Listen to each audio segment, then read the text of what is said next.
Hey everybody, welcome to our first mini lecture for Learning and Applied Behavior Analysis. For the first chapter, Introduction to Behavior Modification. Today we're talking about what is behavior. So it should be no surprise that in the science of behavior modification, we pay a lot of attention to what we call a behavior. And behaviors are defined painstakingly clearly, so we know exactly what we're talking about. And things have to meet a certain set of criteria to be considered a behavior. So behavior is what people say and do, and it has the following characteristics.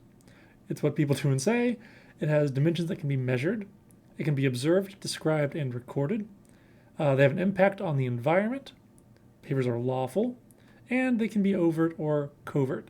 We'll talk about in more detail what each of those things mean, but this is a nice little summary graph from your book that you can sort of keep going back to and if you want to quiz yourself. So critically, when we're talking about behavior modification, we restrict our descriptions of behavior to what people say and do. We describe actions with action verbs. We don't use traits, right? It is not particularly useful in this context to describe someone as, let's say, inattentive. Tim is inattentive. This labels the person, but it doesn't identify the behavior. What inattentive means to you and what it means to me might be very different things. It's not useful for coming up with an approach to deal with that inattention. But let's say we define it as something more explicit. Tim frequently checks his phone, draws doodles, or falls asleep during class time. So we have a description of what this behavior might look like, a behavior we might label as inattention, right? We can call it inattentive behavior so long as we have an agreed upon definition of things that we can measure and observe. Behavior has dimensions. Here are the dimensions that we typically talk about when we're defining behavior. Behaviors have a frequency, right? We can ask the question, how often does this happen? So if we're monitoring something like fingernail biting, we want to reduce that. We can say that Shane bit his fingernails 12 times during class. You can count the number of times the behavior occurs. Frequency. It has duration, right? How long does the behavior persist? We might say if we're trying to increase the amount of time we're jogging, we watch Rita jog for 25 minutes. The amount of time she spends jogging is the duration. Intensity. With how much force does it happen? Say we're trying to work on getting our weight up, our benching weight up, right? So we can say that Jake can bench 220 pounds. We know the intensity with which he lifts that weight, 220 pounds worth. How strong was the behavior? Then there's latency.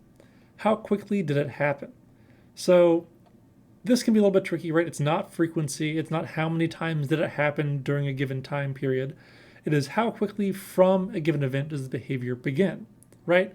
So if we're concerned that Tim, our inattentive student, is checking his phone all the time, we might want to see how long he goes from the start of class before he checks his phone, right?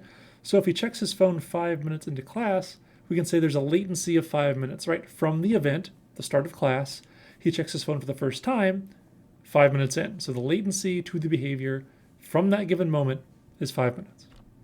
Okay, so behavior can be observed, described, and recorded either by yourself or by others, the person exhibiting the behavior, or by others who are around and able to observe. So let's say I'd like to observe the number of times my partner is angry every day. That is a bad definition of our behavior, right? We can't reliably observe, describe, or record anger. Right? It's too ambiguous. Anger to you might look different than anger to me. Something like that is not a very, very good description, right? It's kind of more like a label. We can make it more concrete. I'd like to observe how many times my partner shouts every day, right? That's better. Shouting can be defined objectively. We haven't really done it here, but we might say if the volume of voice reaches a certain amount of decibels, right? We can say that counts as shouting, or we could define it in some other way that's easier to measure on the fly. But that's something that's more observable, right? We can agree upon a definition, describe it, and record it. Okay, next up, behaviors have an impact on the environment. Environment's kind of a general term. We can mean sort of the actual physical environment, other people, or ourselves. We're all part of that environment. All behavior operates on the physical or social environment in some way, regardless of whether or not we're aware of that operation. Okay, finally, behavior is lawful. What we mean by this is that the occurrence of behavior is systematically influenced by environmental effects. That's kind of a nebulous definition might be a little hard to wrap your head around, but it'll make more sense as we move on into further chapters and talk about how behavior is influenced and acted upon by the environment. Okay, let's tie all of those concepts together by looking at this graph here, figure 1.1 taken from your text. This is the influence of a teacher's attention on a subject's disruptive behavior. We've defined disruptive behavior here as pushing away materials, loud screaming, whining, or crying. So that's defined behavior that is sort of objective and not a label, right? We have disruptive behavior defined in a way that can be observed and recorded. Here we can see that sort of lawful influence of the behavior influenced by environmental effects, right? So here we have the high attention period in which the teacher is attending to this disruptive student, and you see that the occurrences of disruptive behavior are minimal. Here we have the low attention phase where attention is not being paid to our subject, who then engages in increased numbers of these disruptive behaviors we've defined here. We can sort of see that alternating back and forth through high attention and low attention phases. Okay, sort of try to bring these things together with another example. As we mentioned, behavior has these characteristics. It's an action. It has physical dimensions. We can observe it and measure it. It has an impact on the environment, and it's lawful, right? So it obeys sort of general conceits of how the environment will impact or influence the occurrence of that behavior.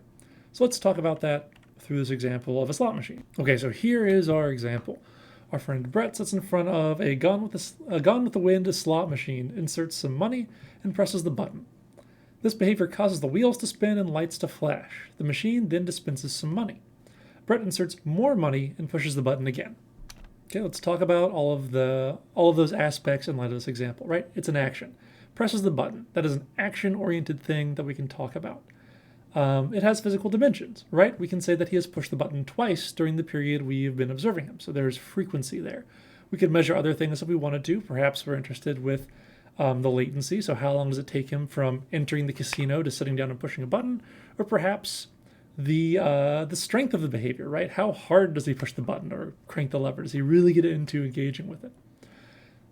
It's observable and measurable, right? We can clearly observe the button pressing. We can measure and observe different aspects of it. This has an impact on the environment, right? The action causes flashing lights and the dispensation of money. So this action produces a change on the environment, and this behavior is lawful, right? We have seen a good outcome, right?